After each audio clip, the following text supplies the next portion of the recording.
लाएं बिलावल भुट्टो जरदारी साहब president of Pakistan का इस्तीफा, एमक्यूएम के 2 वफाकी वजीरों का इस्तीफा हमारी तरफ से हाजिर है। आए सिंध के इश्यूज पे खड़े हों, आए चेयरमैन सेनेट का इस्तीफा रखे पाकिस्तान पीपल्स पार्टी, एमक्यूएम की 2 वफाकी वजारतों का इस्तीफा आपके हाथ में, बने सिंध के इश्यूज पे खड़े हों, बात करें। इरसा में भाई सही पानी जी खोटा है ना सिंध में, तो स्टार्ट का जो सही एमक्यूएम था सा गड्ढा। गवर्नमेंट की डेफिनेशन है prime minister and the ministers.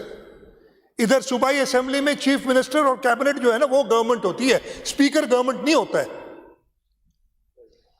ये कोई एग्जीक्यूटिव डिसीजंस ना प्रेसिडेंट के पास है, ना यहां गवर्नर के पास है, ना स्पीकर साहब आपके पास है। तो ये समझने में पता नहीं क्यों कासिर है कि हुकूमत क्या, हुकूमत में आप हैं, वफाकी हुकूमत में पीपल्स पार्टी नहीं है, सदर पीपल्स पार्टी का है, चेयरमैन सेनेट पीपल्स पार्टी का है, लेकिन वो हुकूमत में नहीं है। ये बड़े क्लियर डेफिनेशंस है जो आपका आइन में पावर्स दिए हुए हैं ना।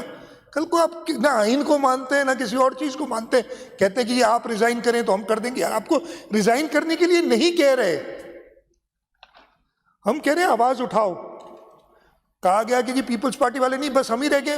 वो भाई पानी के ऊपर पीपल्स पार्टी ने के मेंबरान ने, चाहे वो सपोर्ट करते हैं फेडरल गवर्नमेंट को, गवर्नमेंट में नहीं है लेकिन सपोर्ट करते हैं, लेकिन अपनी और बात मनवा के रहते हैं। पानी पे जब इशू हुआ, इस साल पानी 41% कम आ रहा था, इधर हमारी तरफ से एफर्ट हुई, इरिगेशन डिपार्टमेंट ने, जाम खान छोरो साहब ने, मैंने प्राइम मिनिस्टर से बात की, उनको खतूत लिखे और हमारे नेशनल असेंबली के मेंबर्स ने उन सबको कटहरे में लाके खड़ा किया। पानी की सूरत हाल बेहतर हुई उसके बाद। ये किया पीपल्स पार्टी के लोगों ने।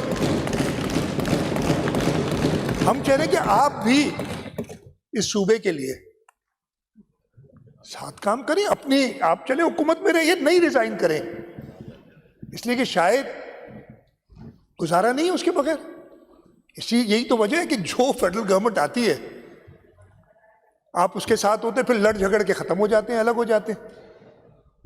वो बताया था 11 महीने में विदाउट एनी रीजन, पता नहीं क्यों उनकी उस तरफ नहीं जाते कि क्यों होता है ऐसा। आपको भी पता है, हमें भी पता है क्यों होता है ऐसा। खैर, तो जी ये मैंने आपको बताया कि हमें ये 2 मुश्किलात हुई अगले साल का बजट बनाने के लिए कि नंबर 1 हमने करना था नेशनल स्ट्रेटेजिक रिक्वायरमेंट्स के लिए 260 अरब रुपए देने हैं हमें, और हमने IMF का सरप्लस रखना है 450 अरब रुपए का, जो कि इस साल इंक्रीमेंटल 80 अरब रुपए होगा। तो 260 और 80 340 अरब रुपए। तो ये सीधा सीधा ऊपर से हमारे पास कम है इस वक्त इस्तेमाल करने के लिए, प्लस 370 से ऊपर अलग पड़े हुए जो हम इस्तेमाल नहीं कर सकते। इन सारी चीजों को सामने रखते हुए आपको बजट बनाना पड़ता है। इधर बहुत बातें की गई, मैं सिर्फ कंपैरिजन थोड़ा सा देना चाहूंगा बाकी सूबों के साथ।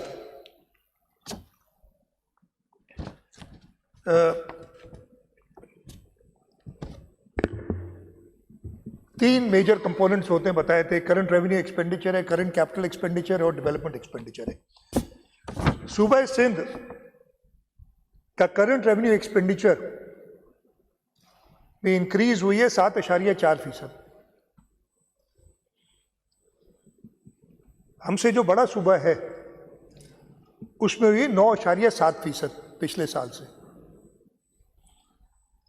हमारे एक सूबा है जहां पे पिछले 15 साल से एक ही की हुकूमत है, तीसरी टर्म है, पता नहीं चौथी टर्म है, पता नहीं, जो भी, 17.3%। हम 7.4%, वहां 17.3% करंट रेवेन्यू एक्सपेंडिचर बढ़ा है। और बलूचिस्तान में, अच्छा बलूचिस्तान का एक्चुअली हमें 58 बिलियन इन्होंने माइनस नहीं किया, वो भी तकरीबन 17% के करीब है। तो आपके सूबा सिंध में, और मैं उसकी बताऊंगा आपको। अच्छा, करंट कैपिटल एक्सपेंडिचर हमने उसी लेवल पे रखा है जो पिछले साल में, और उसमें उसकी वजह है इसलिए कि पब्लिक प्राइवेट उसके अंदर होता है जो हम BGF वायबिलिटी गैप फंड देते हैं पब्लिक प्राइवेट पार्टनरशिप प्रोजेक्ट्स में। इस साल हमने 101 अरब रुपया उसमें रखा है, इफ आई रिमेंबर करेक्टली। लेकिन उसके बावजूद हमने ओवरऑल साइज अपनी 281.7 बिलियन पे रखी है करंट कैपिटल। ये नंबर से सारे इसमें भी होंगे, पढ़ेंगे आप, देख लेंगे। हमसे बड़े सूबे ने 12.1% बढ़ाए। खैबर पख्तूनख्वा ने 10%, 9.9% बढ़ाए, और बलूचिस्तान ने उसको 2.6%, हमने 0 उसी लेवल पे रखा है। एज ए रिजल्ट हमारे डेवलपमेंट का बजट कम हुआ है, सबको पता है, आप सबने देखी, उसमें कुछ बात नहीं मौजूद है। लेकिन ये स्टेप्स की वजह से, अब मैंने बताया ना, हमको नेशनल स्ट्रेटेजिक रिक्वायरमेंट्स के लिए पैसे देने, हमें IMF की कंडीशनैलिटी जो है उसकी वजह से पैसे अलग रखने, और दूसरे सूबों ने भी रखने, उनको भी यही मसाइल है। लेकिन हमने अपना रेवेन्यू, करंट रेवेन्यू एक्सपेंडिचर और करंट कैपिटल को कम से कम रख के, और वो भी बताऊंगा कहाँ की है, 29.2% हमारा डेवलपमेंट एक्सपेंडिचर के बजट कम है अगले साल। हमसे बड़े सूबे में 39.4%।